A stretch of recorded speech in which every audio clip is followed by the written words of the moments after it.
हमारी गली, मोहल्लों, चौराहों पर बहुत सी दुकानें होती हैं। इन दुकानों पर अक्सर आपने कुछ चेहरों को देखा होगा और इनसे कुछ सीखा भी होगा।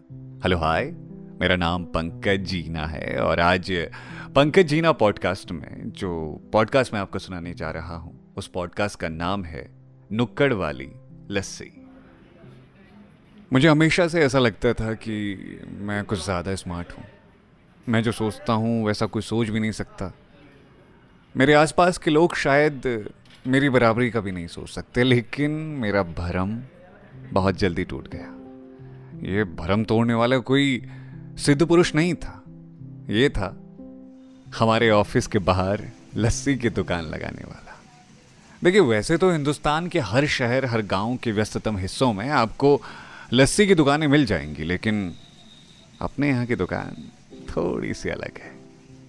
कहते हैं कि दुनिया के बेहतरीन कॉलेज और किताबें कभी कभी वो सब कुछ नहीं बता सकते जो एक नुक्कड़ का दुकान वाला बता सकता है। इनके पास जो अनुभव होता है वो लोगों की डिग्रियों से भी बहुत बड़ा होता है। तो मेरी मुलाकात इसी नुक्कड़ की लस्सी वाली दुकान से साल 2019 में हुई थी। मैं नौकरी के लिए पहली बार इस शहर में आया था। अब नई नई नौकरी नई नई मोहब्बत की तरह होती है। जब आपको सब कुछ अच्छा लगता है, प्यारा लगता है और आप खुश रहते हो, तो मेरे साथ भी कुछ ऐसा ही था। मुझे उन दिनों ये शहर, यहाँ के लोग, यहाँ की गलियाँ सब बहुत प्यारा लगता था। दिल करता था हमेशा के लिए बस इसी शहर का हो जाऊं। तो वो मई का महीना था, गर्मियाँ अपने उफान पर थी और मैं ऑफिस में पहुंचा तो मेरा स्वागत किया गया एक कुल्हड़ वाली लस्सी से। मैंने पहले ऐसी कुल्हड़ वाली लस्सी नहीं पी थी। मेरे पिछले सारे शहरों में ये स्टील या कांच के ग्लासों में मिलती थी। तो मैंने जब इसका स्वाद लेना शुरू किया तो यकीन मानिए, उस एक पल में मुझे ऐसा लगा कि धरती पर मोहब्बत का अगर कोई नाम है तो वो है कुल्हड़ वाली लस्सी। ऑफिस के सारे लोग उस दिन मेरे आसपास बैठे हुए थे। वो ये जानना चाहते थे कि मैं असल में बंदा कैसा हूँ। मतलब वो होता है ना, चलो जी जान लो इनको दो बात करके, नहीं तो चेहरे से सभी शरीफ नजर आते हैं। अब पहली बार जब ऑफिस वालों से मिल रहा था तो थोड़ी शराफत मैंने और बाकी की ऑफिस वालों ने ऑर्डर की थी। नॉर्मल इंट्रोडक्शन हुआ मेरा, मेरी डेस्क बताई गई, मुझे बताया गया कि ये मेरा सिस्टम है और मुझे मेरी ऑफिशियल मेल आईडी प्रोवाइड की गई।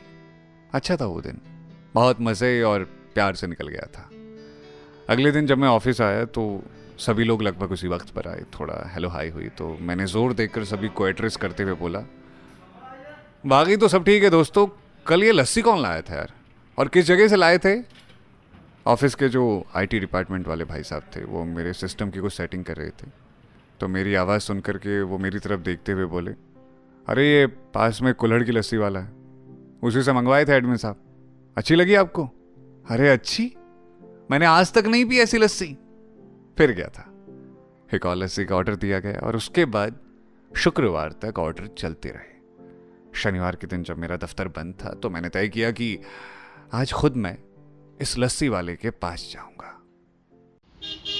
अगली सुबह मैंने उस दुकान का पता पूछा और मैं चल दिया।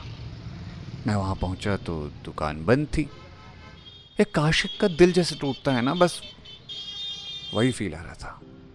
सोचा कि यार थोड़ा देर वेट कर लेता हूं, लेकिन फिर सोचा कि मैं वेट क्यों करूं, मैं वक्त बर्बाद क्यों करूं।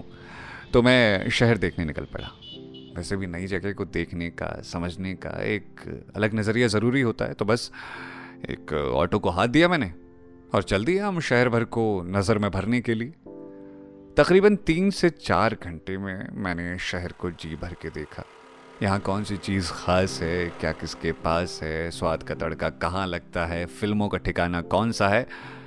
मुझे लगभग अपनी ज़रूरतों के सवालों के जवाब मिल गए थे। अब मुझे लगा कि यार चलो अब वापस लौटते हैं। ऑटो लेकर मैं उसी रास्ते से वापस चला आया जहाँ लस्सी की दुकान पड़ती है। दिल बार बार कह रहा था कि काश यार दुकान खुली होती। मैं दिल में दुआएं मांगने लगा था। हाँ, उस एक पल में मुझे सच में ऐसा लगने लगा था। गले में एक प्यास सी बार बार दस्तक दे रही थी ऑटो वाले ने भी ठीक लस्सी की दुकान के बाहर ब्रेक लगाए। मैंने देखा दुकान खुल चुकी थी, लेकिन वहां बहुत भीड़ थी। मुझे ना ये भीड़ कभी समझ में नहीं आती। सही बात कहूं, मेरा मन भी नहीं करता भीड़ में जाने का। मैं वापस जाने ही वाला था कि अचानक किसी ने मुझे आवाज दी, क्या भैया लस्सी नहीं पियेंगे क्या? अरे आइए तो। ये कहते हुए उस आदमी ने मुझे लस्सी का एक कुल्हड़ पकड़ा दिया। मैंने कुल्हड़ पकड़कर लस्सी पीनी शुरू कर दी। गला सूखा ही हुआ था उस वक्त, और वो लस्सी जैसे मेरे लिए अमृत का काम कर गई। मैंने लस्सी खत्म की, देखा वो आदमी तब तक किसी और को बुलाने चला गया था।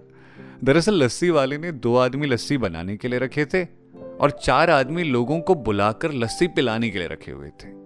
वो सारे आदमी इतने प्यार से बुला रहे थे ना कि आप उनको मना नहीं कर सकते।